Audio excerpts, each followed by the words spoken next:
Okay. All right, welcome back. Today, it's very exciting. We've put it off long enough.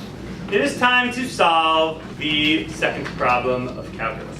Yeah, I was wondering about Second, you were wondering about that. Good. Because That's all I missed it.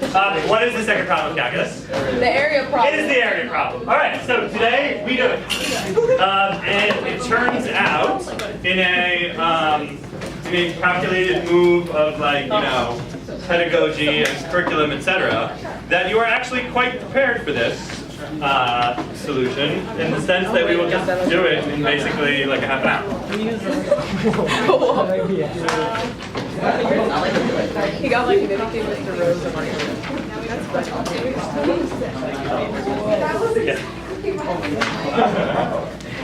Alright. So, on your paper, please read what it says. Just read what it says.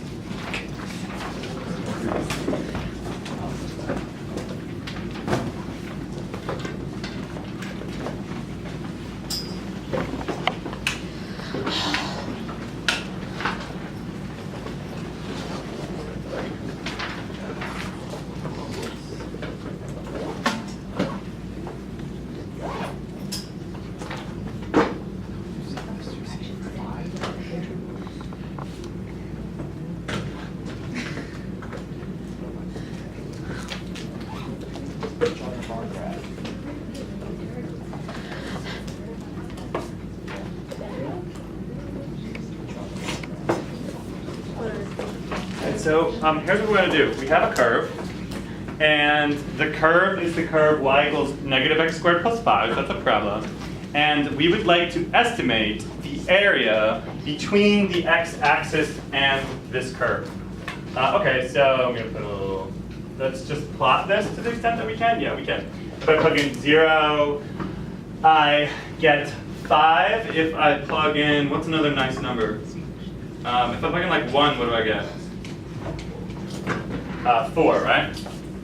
So if I plug in 1, I get 4. If I plug in 2, I get 1. So just like it says there on your picture, I have something kind of like that-ish, yeah? Okay. And so I would like to know how much area there is in between this parabola and the x-axis. So, and now I will just, it's kind of ugly, well, it's good. So now I will just, with a red marker, maybe just lightly shade the area. Very, very lightly shade. This is the area that I want to, this is the region that I want to find the area of. Okay, how are we going to do this? It says how to do it right on the paper. It says, divide the interval between 0 and 2 up into 5 equal width subintervals and approximate the area using rectangles that lie alternatively below and above. All right, so, fresh marker here. If we're going to split up the interval between 0 and 2 into 5 equal width rectangles, then what is the width of each rectangle? 0.4. 0.4, yeah, because if you just take 2 and you just divide by 5, you just get 0.4. So notice I have pre-set up the scale in such a way that that's all good, right? Okay, please draw. Let's do the first one first. The first one says we want a lower estimate. Okay, so picture's worth 1,000 words. If we would like to produce a lower estimate for the area under that curve, what kinds of rectangles should we draw? Short one. Yeah, short ones. Okay, well, first of all, there's the idea of it being a good lower estimate. So I could just be well, it's about 1. That would be bad, right?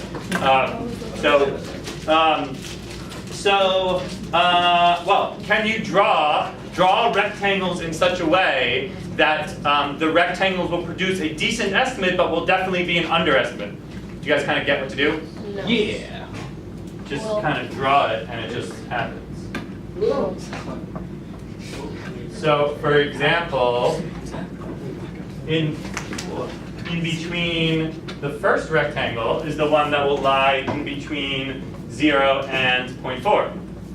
And this rectangle is a decent approximation of the area under the curve between 0 and 0.4. Get it now? Yeah. And then you just do the same thing. Really doing some calculus now.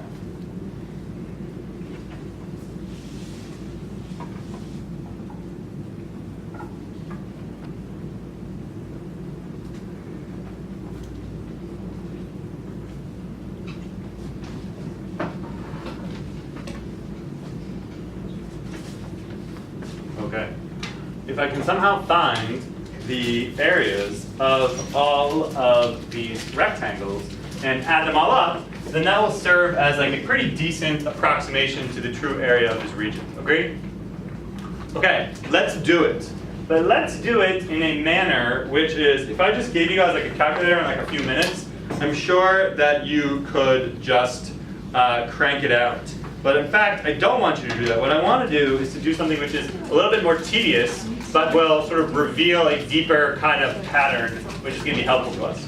So all right, let's step one, let's figure out what all of these points are, because they seem relevant, right? What are the heights of all of these rectangles? Well, the heights of each of these rectangles are determined by whatever the y value is of the function when I plug in like 0.4, right? That's why I made that rectangle that high. So if we call this function f of x, then let's just like label in some kind of nice pattern way what that point is. So what is that point? What is it? Okay, let me just like start us off. So this is like 2/5, right? And then what's the y coordinate? Yeah, yeah. So she just says, can we just write f of 2/5 for now? Yeah, we definitely can. Okay, good. Okay, let's take the next point. What is the, what's that? What are the coordinates of that point? Okay. 4/5. Yeah, okay, but I actually don't want to write 4/5 because I want to do this in such a way that like some kind of pattern emerges. 2 times 2/5. Yeah, Ethan says, can we write it as 2 times 2/5? Yeah, I think we can, and we will. And then the y coordinate is just f of 2 times 2/5. Okay, keep going. Next person. Someone else doing on one. Rohan.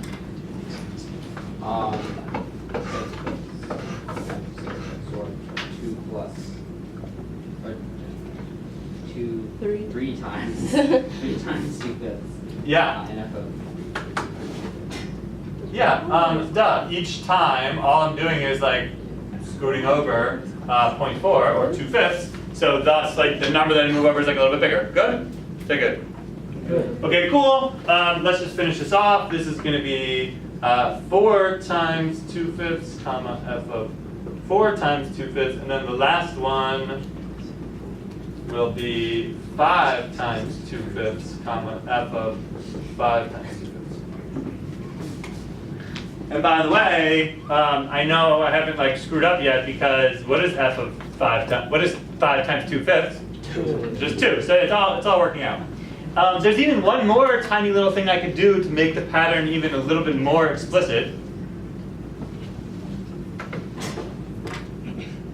Oh, I mean, I could just to make it totally consistent, I could even call this like 1 times 2/5. I don't know. That's just like a thing. Not really necessary, but. Okay.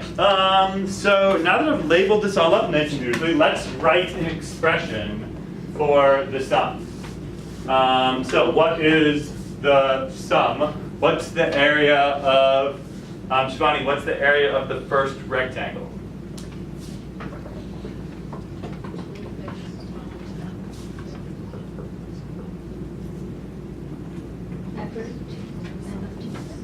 Yeah. So yeah, she says the width of the rectangle is 2/5, and the height of the rectangle is whatever f of 1 times 2/5 is. Okay. What's the Laura? What's the area of the second rectangle? 2/5 times f of 2 times 2/5. Yeah.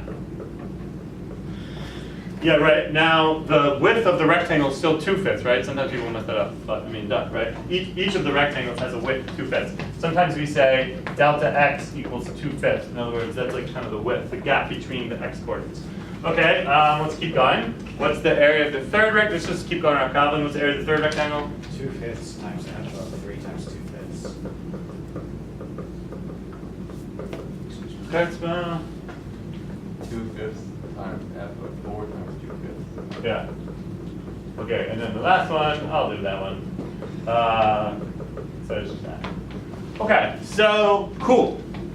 That is, so if I add up those 5 expressions, then I will get the actual, or what I'll get is a decent estimate.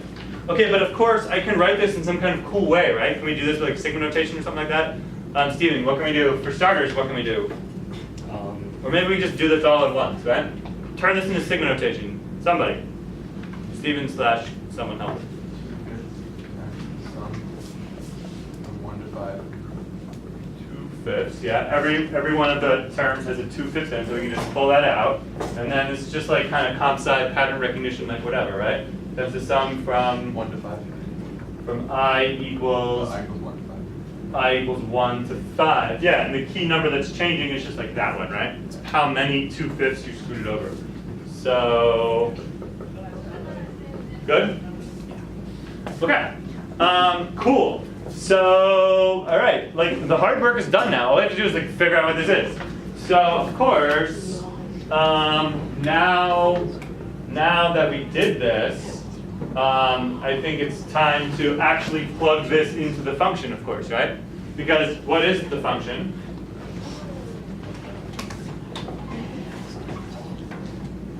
Yeah, the function is negative x squared plus 5. So plug I times 2/5 into the function negative x squared plus 5.